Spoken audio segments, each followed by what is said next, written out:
अस्सलाम वालेकुम dear student. पिछले वीडियो लेक्चर में हमने जो कि कालिब की टाइप्स पढ़ी थी, टाइप्स ऑफ अ मैट्रिक्स पढ़ी थी, कालिब की एग्ज़ाम पढ़ी थी। अब हम पढ़ेंगे जो कि है एक्सरसाइज नंबर 1.2। तो एक्सरसाइज नंबर 1.2 जो कि है उसमें हमने ये देखना है कि क्या कहती है एक्सरसाइज नंबर 1.2 हमें क्या कहती है। ठीक है, तो सबसे पहले तो देखें हमारे पास वो कह रहा है कि बताएं वहदानी कालिब, कतारी कालिब और कॉलम कालिब और नल। ठीक है, ज़ीरो मतलब इसका मतलब है ज़ीरो। तो ये चारों बतानी है हमने। तो देखें इसमें कोई एलिमेंट नहीं है, तो मैंने आपको समझाया था कि ये क्या होगी, वाहदानी, सॉरी वाहदानी नहीं, नल। कोई एलिमेंट नहीं है तो नल और ज़ीरो मैट्रिक्स। ठीक है, तो इसको हम लिखेंगे नल और ज़ीरो मैट्रिक्स। इसमें सिर्फ और सिर्फ एक कतार है, एक रो है, तो इसलिए हम इसको लिखेंगे रो मैट्रिक्स। मैं आर लिख देता हूँ इसको। ठीक है, जिसमें एक कतार है उसको लिखेंगे सिर्फ और सिर्फ रो मैट्रिक्स, जिसमें सिर्फ और सिर्फ जीरो एलिमेंट्स हैं उसको नल मैट्रिक्स। इसमें सिर्फ एक कॉलम है, only one column, it has only one column, इसमें सिर्फ एक कॉलम है, इसलिए इसको कहेंगे column matrix. See column matrix, Urdu में भी कॉलम। ठीक है, अब देखें और हमने क्या कहना था, यूनिट मैट्रिक्स। यूनिट मैट्रिक्स थी आइडेंटिटी वाली। मैंने क्या कहा था, आइडेंटिटी, जिसका मेन डायगोनल वन होगा और ऊपर नीचे वाले जीरो होंगे। तो ये देखें ये वन है इसका मेन डायगोनल, इसका ये है ना मेन डायगोनल, ये वन है, तो आगे ऊपर नीचे वाले क्या हो गए, जीरो एलिमेंट हो गए, सब के सब जीरो हो गए। ठीक है, उसके बाद जो कि है ये इसका मतलब ये यूनिट मैट्रिक्स हो गई। ये ज़ीरो है तो इसको नल कहेंगे।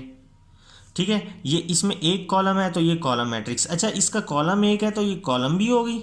ठीक है, इसकी रो एक है तो ये रो मैट्रिक्स भी होगी, मतलब कतारी कालिब भी होगी। ठीक है, एक रो कॉलम है, एक कॉलम है कॉलम मैट्रिक्स, एक रो है कतारी कालिब या रो मैट्रिक्स, और जीरो एलिमेंट है तो नल। ठीक है, अब हमने नीचे वाले क्वेश्चन में बताना है स्क्वायर कौन सी है, मतलब मुरब्बी कौन सी है। आगे लिख देता हूँ मैं। तो मैं रेक्टेंगुलर का मतलब होता है मुस्ततीली, मुस्ततीली कौन सी है, कॉलम मैट्रिक्स कौन सी है, नल कौन सी है। ठीक है, आइडेंटिटी का मतलब वहदानी कौन सी है, उसके बाद कतारी कौन सी है, ये बतानी है हमने। तो देखें इसका वन टू, ठीक है, दो रो कतारें हैं, वन टू थ्री, और दो कॉलम हैं, टू रोज थ्री कॉलम। इसका ऑर्डर क्या है, टू रोज थ्री कॉलम। तो रोज और कॉलम इक्वल नहीं है, तो ये है रेक्टेंगुलर मैट्रिक्स, मतलब मुस्ततीली। मैंने समझाया था कि जिसकी कॉलम रोज और कॉलम इक्वल ना हो तो रेक्टेंगुलर कहते हैं। तो ये कौन सी है, रेक्टेंगुलर मैट्रिक्स। इसका सिर्फ और सिर्फ एक कॉलम है तो ये होगी कॉलम मैट्रिक्स।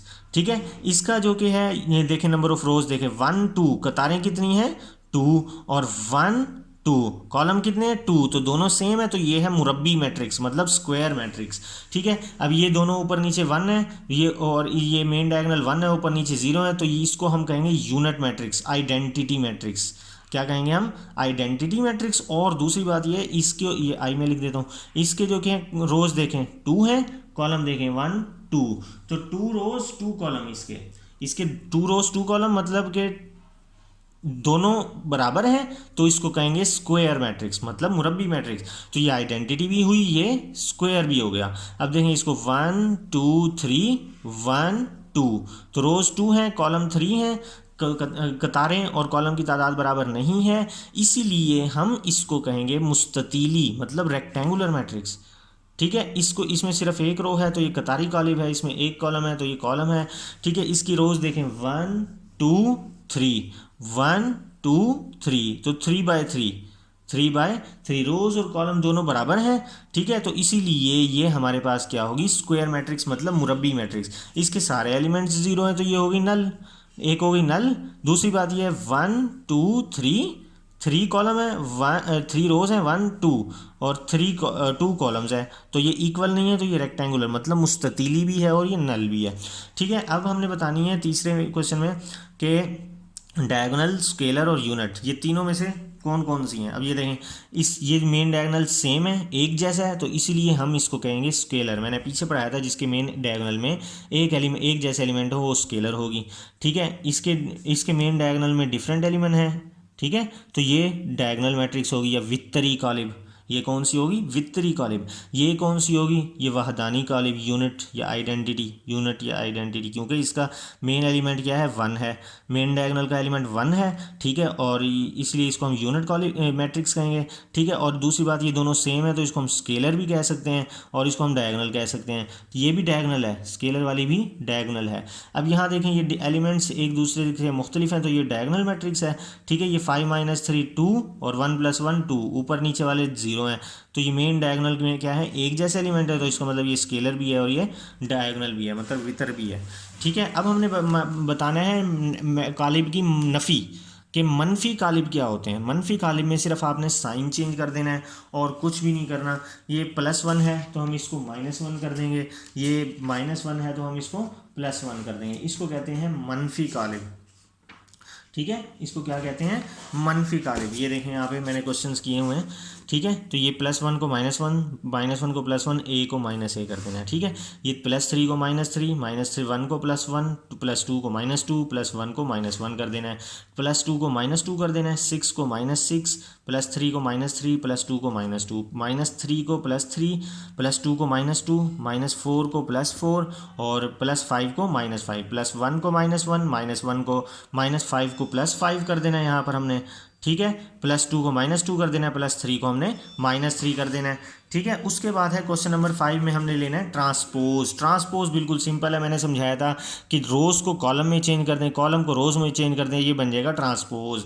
तो ये देखें, ये हमारे पास कॉलम में लिखा हुआ है, इसको हम चेंज कर दें रोज़ में, ऐसे 0 1 -2, ये रो में चेंज कर दिया तो इसको कहते हैं ट्रांसपोज, ठीक है। तो ये देखें ज़रा, ये 0 1 -2, इसके ऊपर जब ट्रांसपोज लेंगे इसके ऊपर छोटा सा हम डाल देंगे टी, तो ये कॉलम है, इसको हमने रो में चेंज कर दिया, मतलब कि कॉलम में है तो हमने कतार में चेंज कर दिया, ठीक है। और ये कतार में दिया हुआ हमारे पास, जब ट्रांसपोज लेंगे ये कॉलम है, इस कतार को हमने कॉलम में लिख देना है। अब देखें ज़रा, ये रो को 1 2 ये ऐसे लिख देना है, 1 2 2 -1 2 -1 3 0 और 3 0, ठीक है। ये 2 3 ये 2 3 ऐसे लिख दिया, 0 5 0 5 को हमने ऐसे लिख दिया, ठीक है। उसके बाद है हमारे पास 2 3, ये 2 3 को हमने ऐसे लिख दिया, -4 5 को ऐसे लिख दिया, ठीक है। 1 2 को हमने ऐसे लिख देना है, 3 4 को हमने इस तरह से लिख देना है। ये हमारे पास हो गया क्वेश्चन नंबर 5। अब है हमारे पास क्वेश्चन नंबर 6। ए है, हमने ए ट्रांसपोज का ट्रांसपोज लेना है, मतलब 2 दफ़ा ट्रांसपोज लेना है, वो अपने आप के इक्वल आ जाए।